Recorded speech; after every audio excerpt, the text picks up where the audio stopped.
僕はそのゴールは若者が幸せになることであると思ってて、政治には期待できないし政策にも期待できないんですけど、ただ若者が幸せになる手段というのは政治政策以外でもありますよ。子供を産みたいんだったら別にそのもう国のそのなんかお金をくれるっていうのを期待するんじゃなくて、別に生活保護でいいじゃんっていう、シングルマザーで働けませんっていうと生活保護すぐ取れるんですよ。で生活保護を取って一人暮らしという体でその彼氏というか旦那さんがそこに入り浸って、で普通に働いてますってなると、生活保護の家とそれなりの金額もらいながら旦那さんの金も使って生活できるので、結構豊かに生活できるんですよ。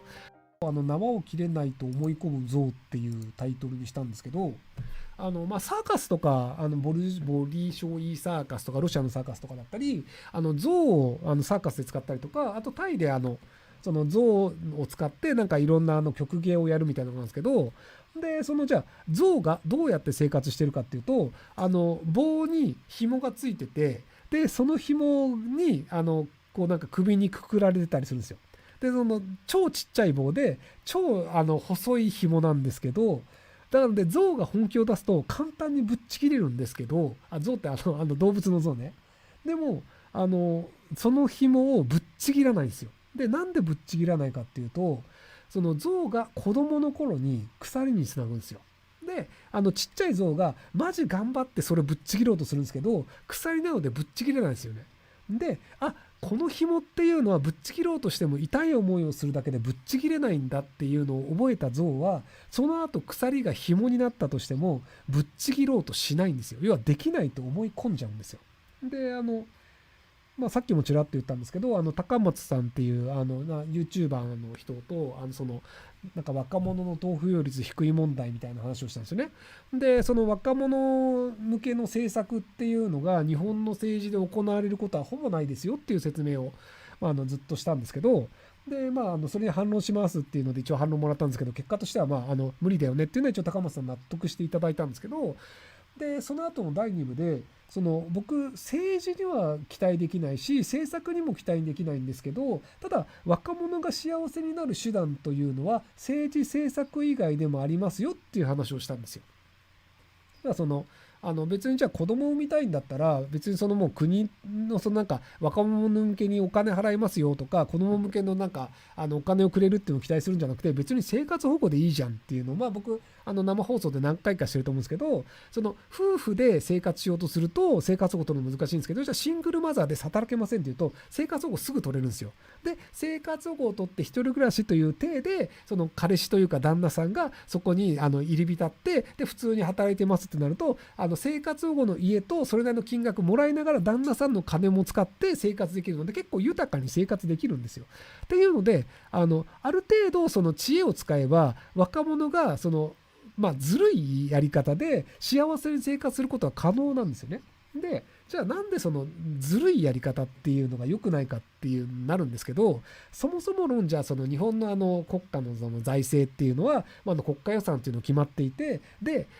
若者に配るぐらいだったら高齢者に配った方が高齢者の票がもらえるよねっていうので、高齢者にずっとお金が行き続けると。なのでもう若者にお金行く可能性はほぼないんですよね。で政治家が何言ってるかっていうと、世代間の分断を起こすのは良くないと。なので老人に金を使うんじゃなくて若者に使うべきであるっていう論を言うと、要は老人世代と若者世代が対立することになる。要はシルバー民主主義っていうんですけど、そのシルバー民主主義っていうのは分断を起こそうとしてるから良くないっていうんですけど、それって結果としてじゃあどうなるかっていうと、今のシステムを変えるなっていうことなんですよ。要は高齢者が優遇されてます。でそれ文句言ったら分断になる。じゃあ文句言うなっていうのは何かっていうと、じゃあ高齢者の利権は温存してください、若者はずっと苦労し続けてくださいっていうのを暗に言ってるので、僕はそれずるじゃんって思うんですけど、ただ高齢者の方々っていうのはじゃあなんで高齢者優遇されてるかっていうと、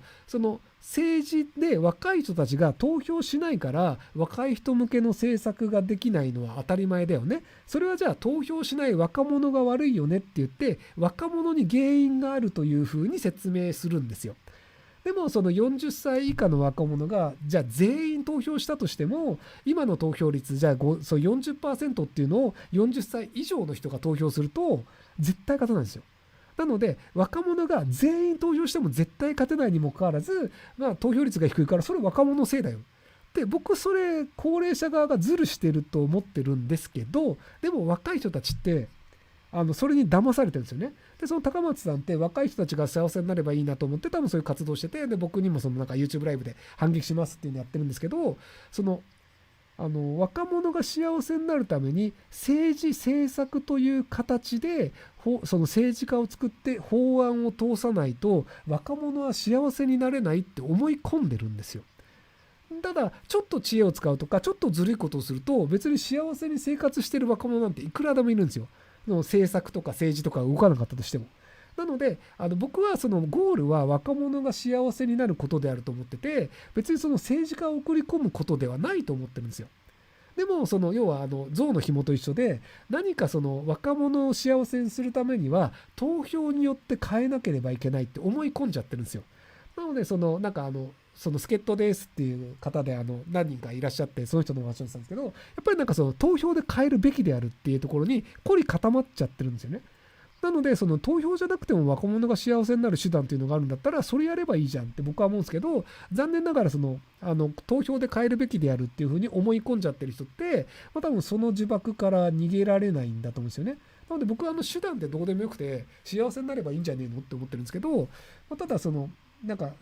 世の中を良くしたい若者向けのもの、なんか若者を幸せにしたいと思ってる人もなんか政治で変えるべきであるっていう呪縛にとらわれちゃってるので、そうするとなかなか世の中若者が幸せになるっていうロールモデルは作りづらいんだと思うんですよね。で僕が今さっき言ったずるいやり方ってやつを、じゃあそこら中でそういうやり方して生活してる人がいたらそれ当たり前になってみんなやるようになるんですよ。僕が生まれ育った東京都北区桐ヶ丘って割とそういう生活をしている方々がいっぱいいらっしゃったんですよ。夫婦なんだけどで子供もいてなんか4人とか子供2人夫婦で暮らしてるって何の問題もないように外から見えたんですけど、実際大人になって聞いてみると実はそこは離婚を書類上していて、なのでシングルマザーに子供が2人っていう状況で旦那さんは勝手に入り浸ってるだけという体で生活保護をもらって、その団地の家賃はほぼゼロっていう状態で楽しく暮らしてる家庭だったんですよ。でも外から見てると別にそこが離婚届を出してるかどうかとか本名が何かとかって全然知らないんで、子供時代何にも感じなかったんですよ。で普通に生活してたよねっていうので、大人になってあそこの家庭そうだったんでって、ああそうだったんだっていうので、実際実害ゼロなんですよ。なのでそれやればいいじゃんっていう成功例を僕は知ってるんで、じゃあ皆さんもそうやればいいんじゃないですかっていう話をしてるんですけど、すいませんちょっと宝箱を開けなきゃいけないので。なので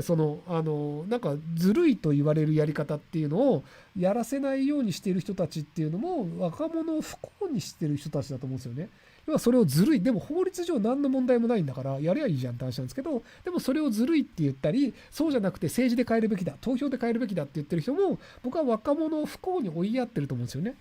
なのでなんか縄を切れない象の話をしたんですけど、縄を切れないと思い込んでる人もそうだし、他の縄を切ろうとしてる象に縄切っちゃいけねえよっていうのを善意でアドバイスしてるんですよね。いやいやその縄切れるよっていうのは僕は思って言ってるんだけど、いやいや縄切っちゃいけないよって言って縄を切ろうとしてる人をみんなで止めてるみたいな。で結果として若者めっちゃ困るみたいなっていうのがあるので、なんかね良くないとは思うんで、選挙には全然行きたきゃ行けばいいと思うし、僕も割と選挙はちゃんと行ってたんですけど、ただ選挙で世の中を変えられるっていうのは、若者にとっては嘘なので、それをやっちゃうとじゃあさっき言ったように小さい象が要は鎖を引きちぎろうとして失敗した結果、もう紐を切ろうとするのやめちゃうので、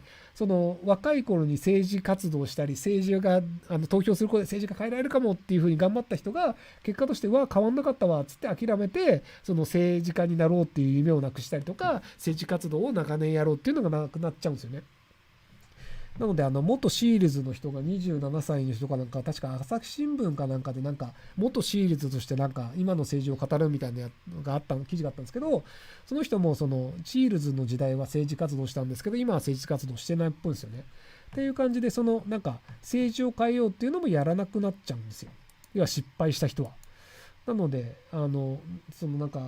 一生懸命頑張って失敗してもう二度とやんない方がいいよねって思わせるっていうのも結果として若者たちが損をする方向になっちゃうので良くないんじゃないかなというところで